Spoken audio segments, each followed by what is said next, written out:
Call Haloyim Yahweh, Bahasham, Hamashiach Yahweh Shai, Bahasham Rakakwadash, Barakatham. Shalom. This is your fellow servant Tazawar from the GMS Orlando camp here with another lesson. First, I want to start off by giving all glory, honor, and praise unto Yahweh, Bahasham, Yahweh Shai, Bahasham Rakakwadash.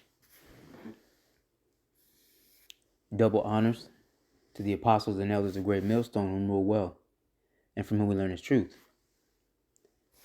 Shalom to you, Akim, who are not in GMS, but are pushing likewise doctrine in spirit and in truth with all sincerity. To you few sisters that are listening and learning, as well as you speckled birds who are scattered among the nations, looking like those nations. To the 144,000 elect men and the rest of the hopeful elect, to you I say, Shalom.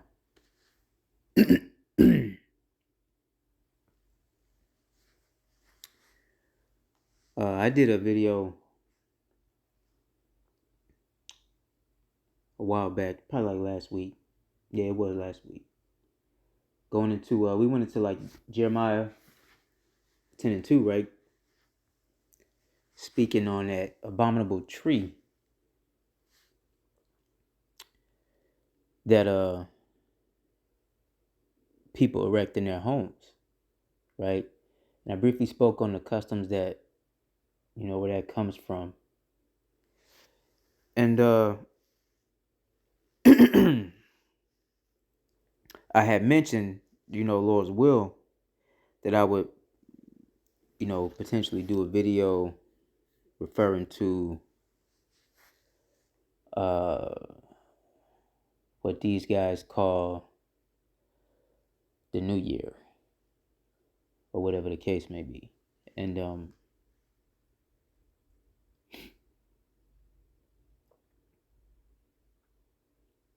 so that's what we're gonna dive into today. I'm not sure how long this will be. My intention is to keep it, I'll say, somewhat concise, because every time I say I'm gonna keep it short, I always run, about 45 minutes or so. So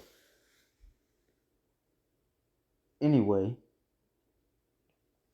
I'm not gonna give a lot of sidebar conversation or dialogue. We finna just jump into some scripts.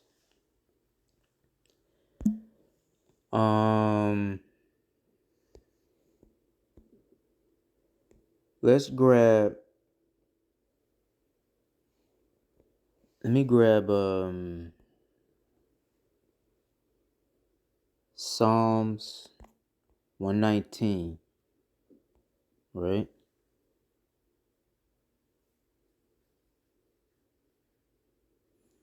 Hold on, let me see that. What was that? Yeah, let me grab Psalms 119. We can go back to Matthew in a minute. This is Psalms 119 and 63.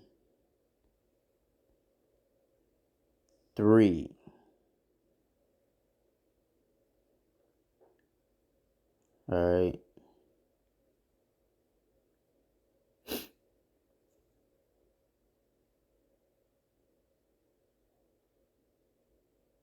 Yeah, 63. And this is pretty much, this is pretty much how we feel in GMS, man.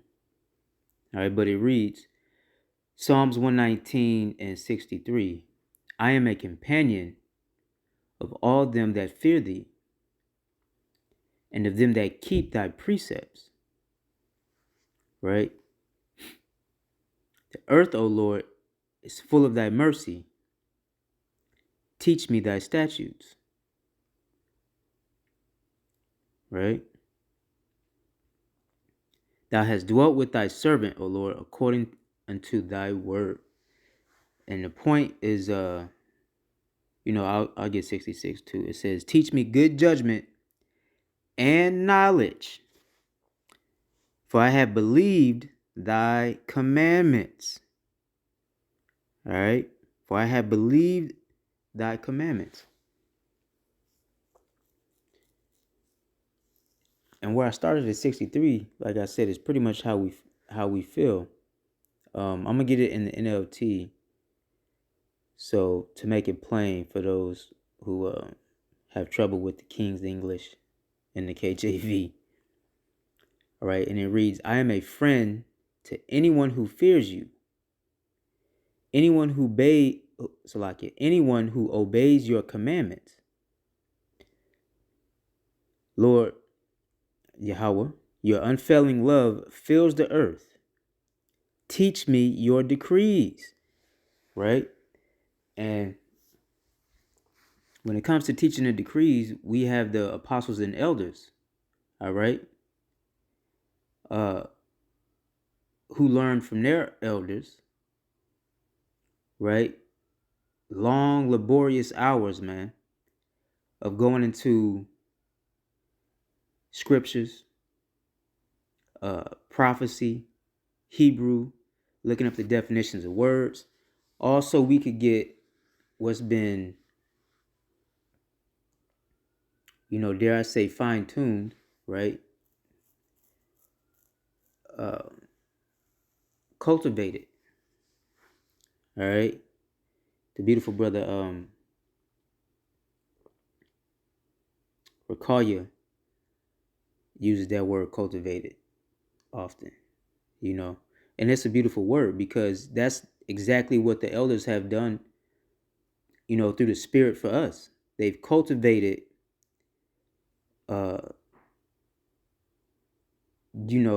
this word, man, and the doctrine, the message. All right, and those have been our teachers, and now we have entered into their labors. Okay, and the first thing they told us is what? You so-called Negroes, and you've heard us say this, you so-called Negroes, Latinos, and Native Americans are indeed the children of the living power, Yahweh, all right, who's the Father, and co-heirs to the kingdom of heaven through his Son, all right, whom you ignorantly call Jesus the Christ, whose true name is Yahweh Shai Hamashiach, man. All right, the only begotten Son. And that's whom we worship. And the reason I'm bringing this up is because, again, like I said in the video a week ago or whatever, around this time of year, a lot of spirits be moving, man, in the earth. It's not just, what they call Halloween or whatever.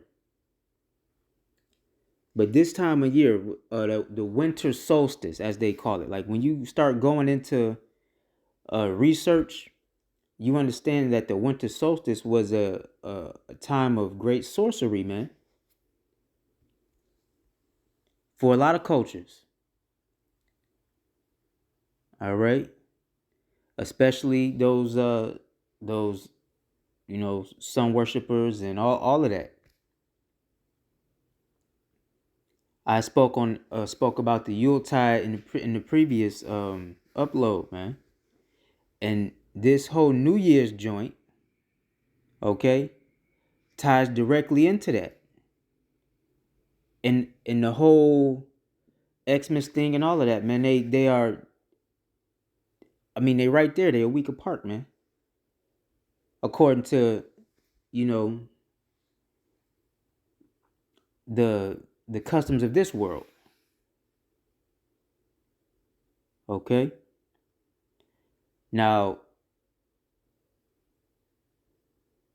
millennia ago, they had the true understanding of the left hand sorceries that was attached to these things. But this is why, a lot of brothers be in that. I know I speak for myself. I be in that, like, that screw spirit, man, that bar humbug type shit. Not trying to be over righteous, because there is such a thing as being over righteous.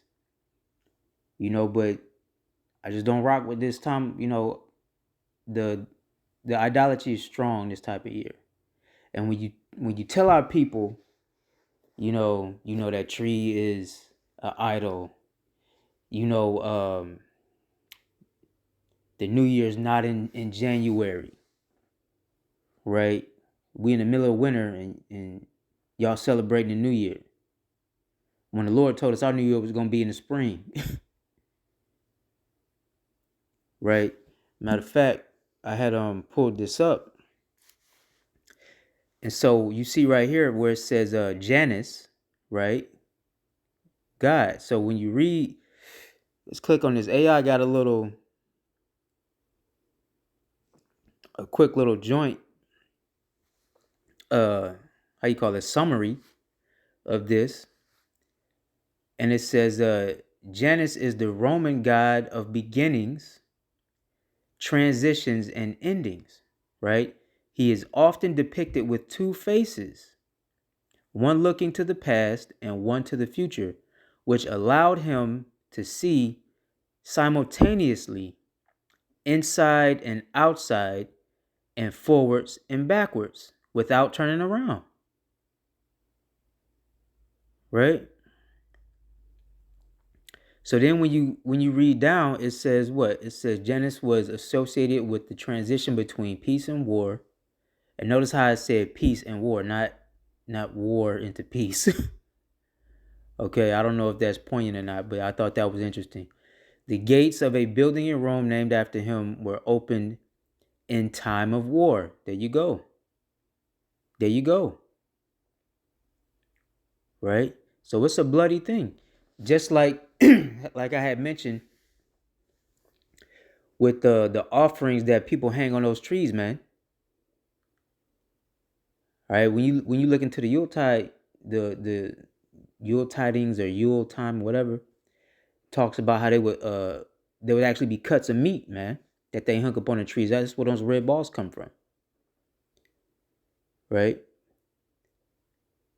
The gates of a building in Rome named after him were opened in time of war and closed to mark the arrival of peace. Right? The month of January is named after Janus because it begins the year, and it doesn't. Again, we were taught. Listen, most of us were taught in school, primary school, right, grade school, that is 4 seasons. Right? Spring, summer, then you got autumn, or what they call fall, and then you got the winter time. Well, we in the middle of winter, man. The middle of winter. Winter's like, November to like fucking. Matter of fact, all you gotta do, right? Now the math is a little off, but just so you can conceptualize this, if it's 4 seasons, that ought to tell you how many months supposed to be in a season. If you divide the months of the year by 4, right? We really know we got 13, but we call it 12, right? So that's 3, 6, 9, 12. That's 3 months, man. At least, but we know we have 13, really. It's more than 12. So when you go into that, you looking at about, what's that?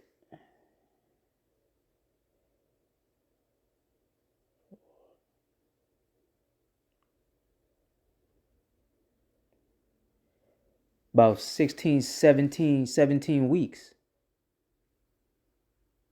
Right? About 17 weeks in a season. If they was all, equally distributed. Now, of course, we know, I don't want to get too sidebar off from the point, but depending on where you live in the earth, you may have a longer rainy season or uh, a longer summer, right? Longer hot months. Like, down here in Florida, our quote unquote winters are pretty short. And they're not terribly extreme, which is a far cry from what I grew up in Detroit, man. even when I was a kid. We had long, hard winters, man. Anyway, I said all that to say, where it says right here, name the month of January. The month of January is named after Janus because it begins the year. That should tell you it's bullshit, man. The beginning of the year starts with spring, new life coming into the earth, right? The trees, the plants, all the plant life spring up in the spring. Right? You got your first the first, you might have, if you got animals or whatever, they might carry the term through fall and winter and give birth in the spring to new uh the younger animals, the cubs or foals or whatever it is. Right? All right, reading on. It says origin. Peep this. It says Janus is uniquely, right? Uniquely Roman god. Is a uniquely Roman god rather than one adopted from the Greek pantheon. However, there is some overlap between the Roman Janus and the Etruscan, right, god Cousins. Okay? So again,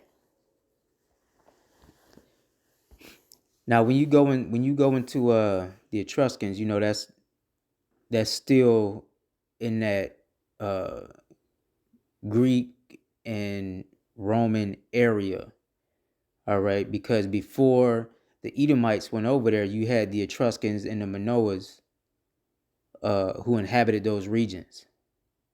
All right, the Minoans and the Etruscans were the original inhabitants of uh, the islands surrounding Greece and what's now Italy.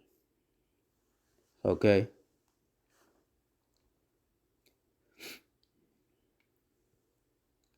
And I believe, if I'm not mistaken, uh, those are, you had those those Japhetic tribes, okay, but they was also, you got some Ham that was in there overlapping with them too. Uh, that's pretty much. I ain't gonna keep reading. I don't need to read that last stuff, but that's pretty much what that is, man. And then when you look into the images, right? The images of some of these things. Look at that. And if you see this second one right here, what it got? It got goat horns, man.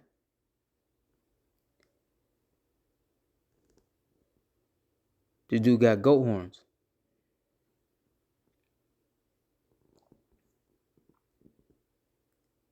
Right? But see, these are all depictions. Look at that. Forgot goat horns. And you know what that's symbolic of. If you be paying attention to the people that be having a goat head, right? The Baphomet head, or even in Greece, Grec, the Grecian pantheon of gods, they had that little deity Pan, which was half man, half fawn, right? Sometimes he was pictured with horns. A fawn is a deer, but they say fawn or goat, right? So anyway, but this is what y'all are worshiping, man. And think about it. This time of year, people be drinking. So you got drink offerings that they putting up to this guy, right? They got this whole ball dropping ceremony, right? You got a countdown, got a ball dropping ceremony, which is up on a post, a pillar, right? And everybody cheering and doing all this shit. That's a lot of energy, man. A lot of vibration that's going towards that.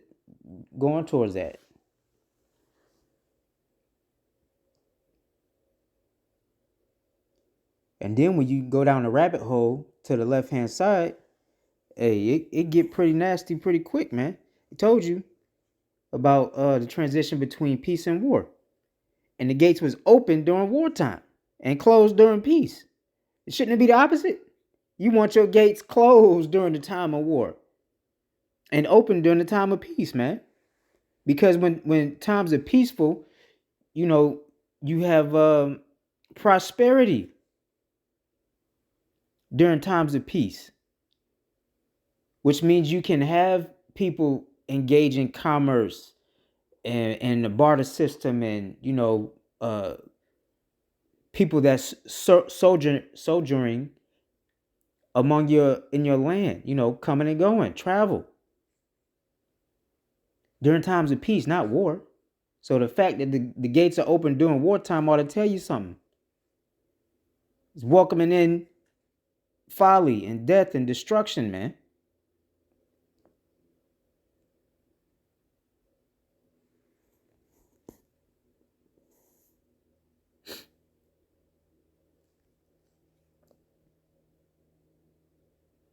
Let's grab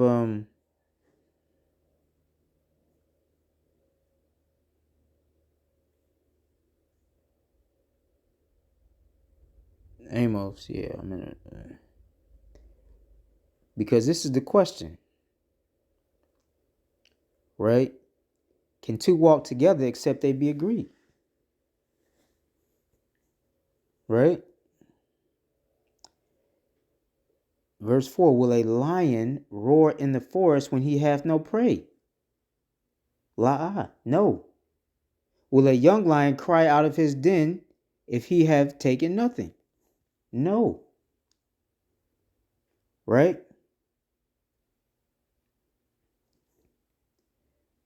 But what else does the scripture say about lions, man?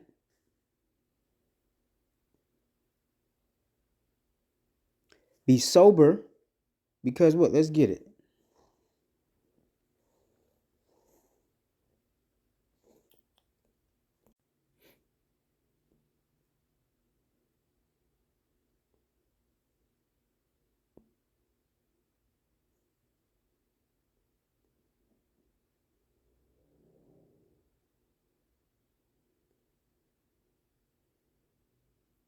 First Peter 5:8, it says, be sober, be vigilant, because your adversary the devil, as a roaring lion, walketh about seeking whom he may devour, man.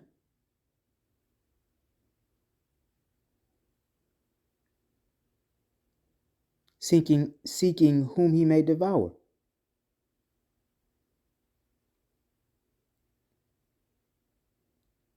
And why is that? If you read that in the NLT, it says, stay alert, right? Watch out for your great enemy, the devil. He prowls around like a roaring lion, looking for someone to devour. Stand firm against him and be strong in your faith, right? Remember that it says Christian, but we know that's like Mashiachian. Remember that your Mashiachian brothers and sisters all over the world are going through the same kind of suffering you are, right? Those followers of Hamashiach, man.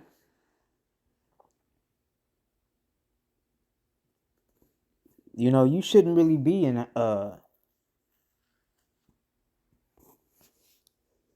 high spirits around this time, per se. This is me speaking as a man. And like I said, different the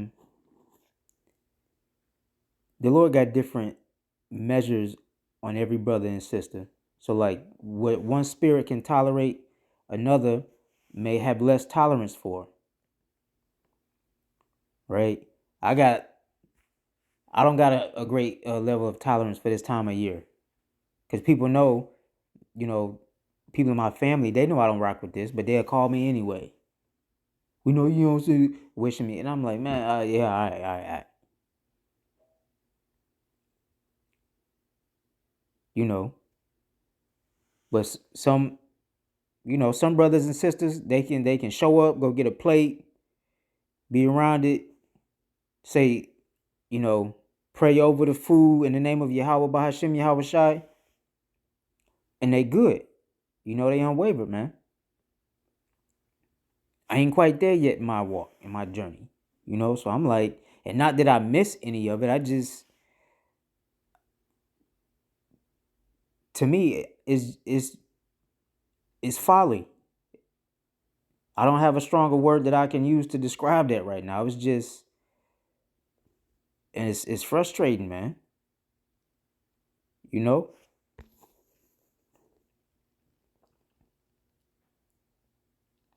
But it says, be sober, be vigilant, because your adversary, the devil, as a roaring lion, walketh about seeking whom he may devour. Now, from there, I want to grab 2 Corinthians 6. I think that's what I want.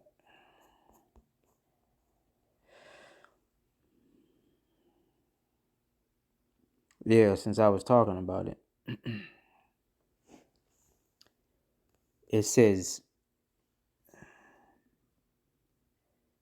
maybe I wanted First John. Maybe I wanted First John. Hold on.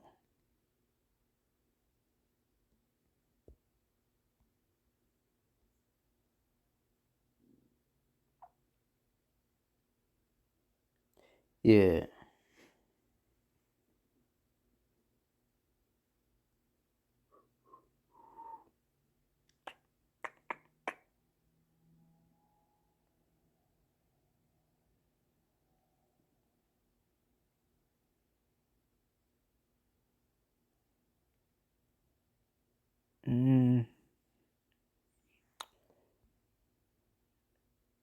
Yeah, this is First John 1.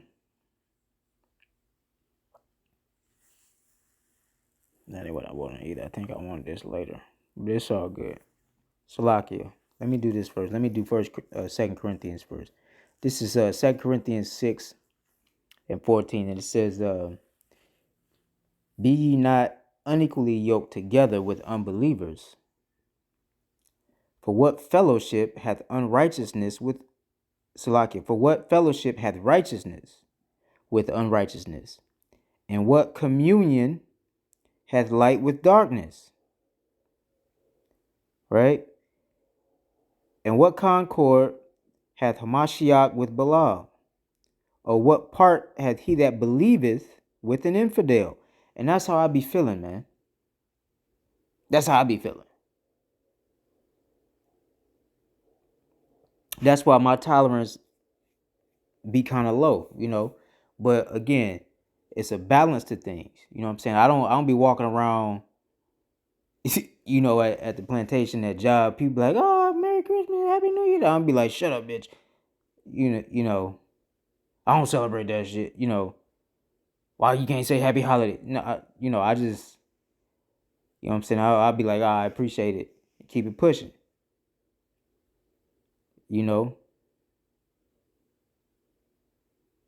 Or sometimes, if they really like somebody that I see on a regular basis, I might even be like, hey, same to you, keep it pushing. But I don't wish them happy nothing.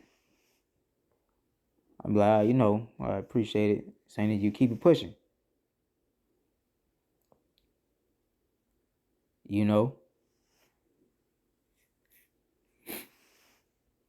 Because our wintertime holiday is dedication, man. All right, Hanukkah is dedication. So if you want to be like happy holidays or whatever, that's on you, right? And sometimes that's probably the more, how you say, PC way of correcting somebody. you know, just wish them happy holidays or whatever, or just don't wish them nothing, like how I do most people. But that level of discretion is up to you and your spirit. Whatever the Lord put on you. And you have to discern the spirits too, because some people are truly just ignorant to the to what they're doing, and maybe it might be for you to say something, or maybe not. Because you can kind of gauge people's spirit in their mind, quickly, in about 2 to 3 minutes, especially around this time of year. I don't really be doing too much, whatever. I just kind of but happy holidays. What I'm saying? I don't really rock with that, but yeah. And they might be like, oh, you never know who the Lord may put in front of you, right? So again, you have to try the spirit by the spirit with that. Use discretion, but don't jeopardize your livelihood trying to be over righteous though, right? Or if a cop pull you over, right, and he let you slide on some shit, and he be like, all right, happy holidays. Don't be like, I don't celebrate that shit. But then he might turn around, take the warning away, give your ass a ticket. So again, you gotta gauge these things, right? Me, like I said earlier, the reason I'm the way that I am, because my people been knowing that I don't rock with that, but they'll call me anyway on some. I'm like, it's a whole bunch of other days throughout the year. Y'all can call me, let me know how you feel. You don't got to pick today. Anyway,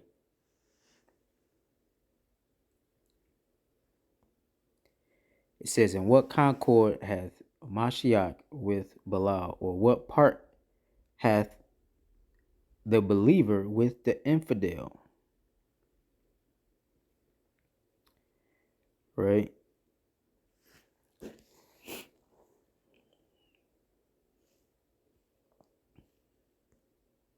So now let's do this. Speaking to the, when I was saying you might gotta gauge the spirits or whatever, because you could wake somebody up around this time of year, especially if they in a similar spirit as you. Then hey, you can drop some breadcrumbs, right? Plant some seeds. You ain't got to go into depth of nothing, go too deep in nothing, but the basics, right? Like that tree that's pagan, or how we celebrating the new year in the middle of winter. That don't make sense. Little shit like that. This is 1 John 1:5, right? Because we be on the highways and byways, man, in the wintertime, right? Despite all the lights and everything they got up, despite the little holiday jingles and all of the everybody running around, Happy New Year, all of that shit, we still out there, man. And this is why. Verse 5, this then is the message which we have heard of him and declare unto you, that Yahweh is light, and in him is no darkness at all. If we say that we have fellowship with him and walk in darkness, we lie and do not the truth. And this is something that we hear a lot, because when we tell, a lot of these so-called Christians, Christmas is a pagan holiday, right? The New Year ain't in January. That's idol worship. God know my heart, okay.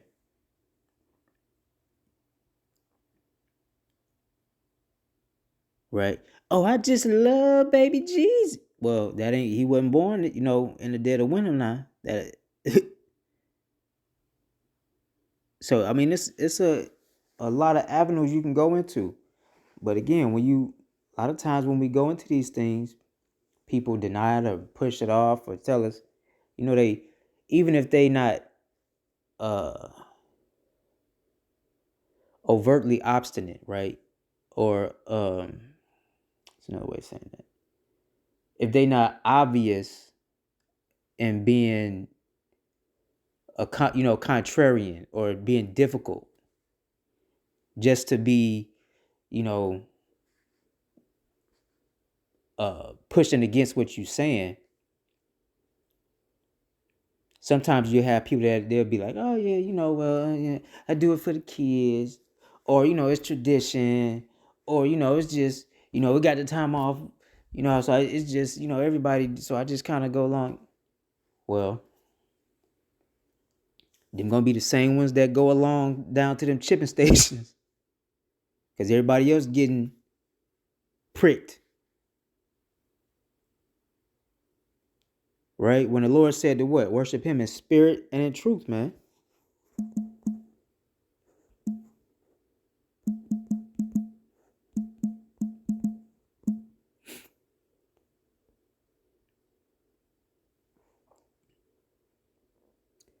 This is John chapter 4 and 23, 22. Ye worship ye know not what. We know what we worship. For salvation is of the Jews. But the hour cometh, and now is, when the true worshipers shall worship the Father in spirit and in truth. For the Father seeketh such to worship Him. Right? God is a spirit, and they that worship Him must worship Him in spirit and in truth. All right. Now that's words in red. Now when you go up, that's Yahushua who was talking to that Samaritan woman, who was at the mount worshiping, right? And he was basically rebuking her because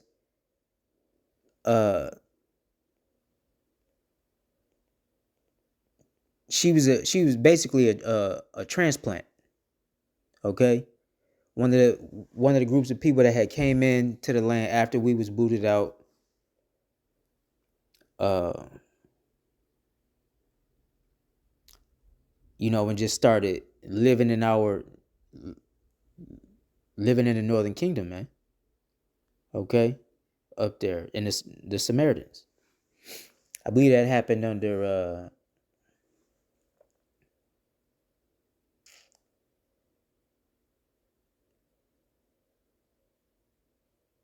after the Babylonian captivity. That was after the Babylonian captivity, when the Northern Kingdom, the 9, 10 tribes, when we came to this side of the world. All right. Anyway, but that's how we should be. That's how we should be worshiping. And it says right here, it says, the bottom of verse 23, it says, for the Father seeketh such to worship Him. So you can't worship the Lord how you want to worship Him. We have guidelines on how we're supposed to worship the Heavenly Father, man. And it's contained within the scriptures.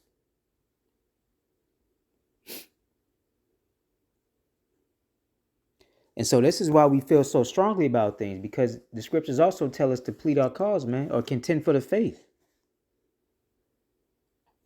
People think that we just nitpicking on stuff and, oh, you Israelites always trying to ruin a party, or, oh, why y'all won't let us live? That. Well, look, man, we really out here. This is the true show of love, man. To show you your error, your folly. And a lot of times, we have to, when we leave from camp, we feel like we diminishing ourselves, man, because when we got to go out into the world, we don't put a target on our back, but we feel like we not, you know,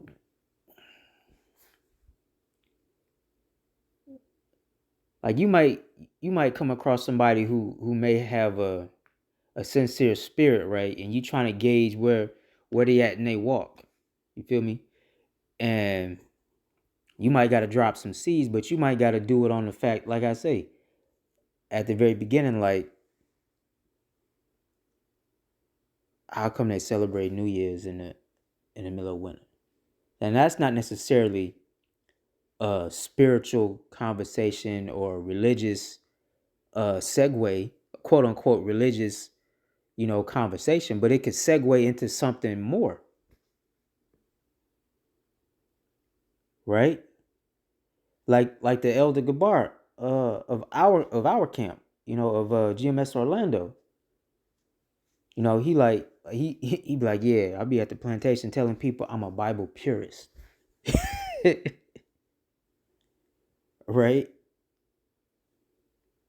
And so we tell him, hey, just go read your Bible, man. Go read your scriptures. So that's how you gotta move sometimes. All right.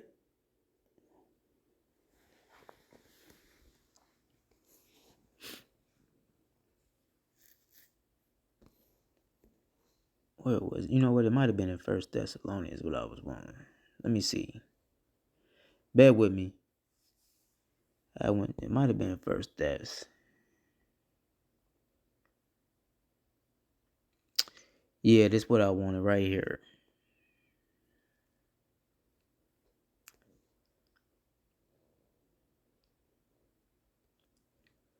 Now this talking about when you go up. It's talking about the day of the Lord, right? And how sudden destruction shall befall Babylon the Great. But there's a point that I was wanting to get when I was in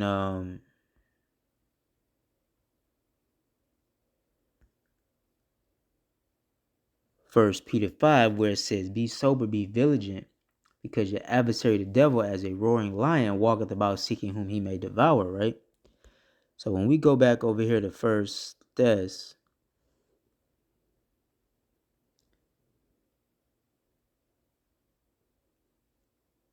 well, when we read that in the NLT, it said be alert.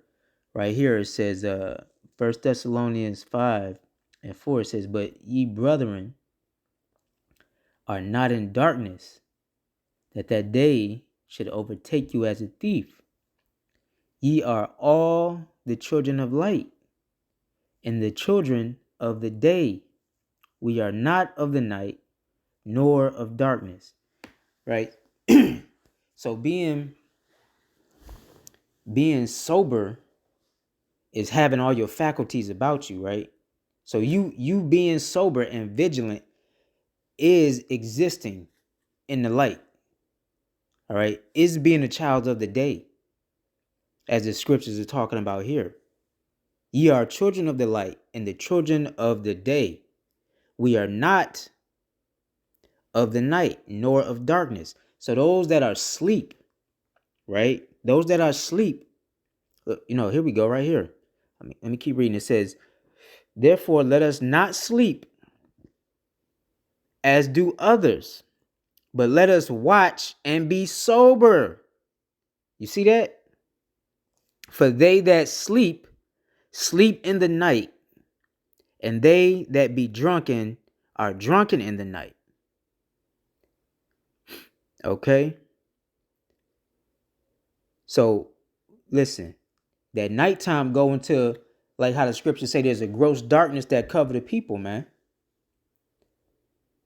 All right, which we was hitting that in camp a while back. All right, on GMS Orlando Ba, right? The second channel 2, right? Ba meaning 2.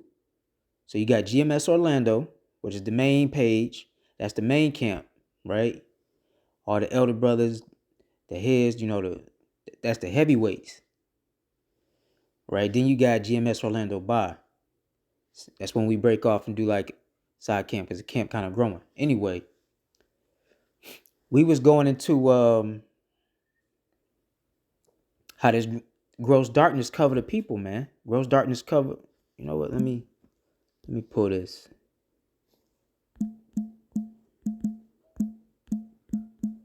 I'm supposed to had already shut this down. See, 45 minutes. What did I say? Salaki, y'all. Hey, it's the spirit, man. This is Isaiah 60:2. It say, "For behold, the darkness shall cover the earth, and gross darkness the people. But the Lord shall arise upon thee, and his glory shall shall be seen upon thee." Right? What's that glory? The light, man. Right here, 1 Thessalonians 5. Ye are children, 5:5. Ye are all the children of light and the children of the day. We are not of the night, nor of darkness. Therefore, let us not sleep, right, as do others, but let us watch and be sober. For they that sleep, sleep in the night, and they that be drunken are drunken in the night. But let us who are of the day be sober, putting on the breastplate of faith and love, and for an helmet, the hope of salvation. Which is why we rehearse the righteous acts, man. Right? But I'm gonna shut this down and pick this up on part 2, Salakia, because I ran way over. So I pray this lesson finds you well. I pray that it was edifying. Until part 2, Shalom.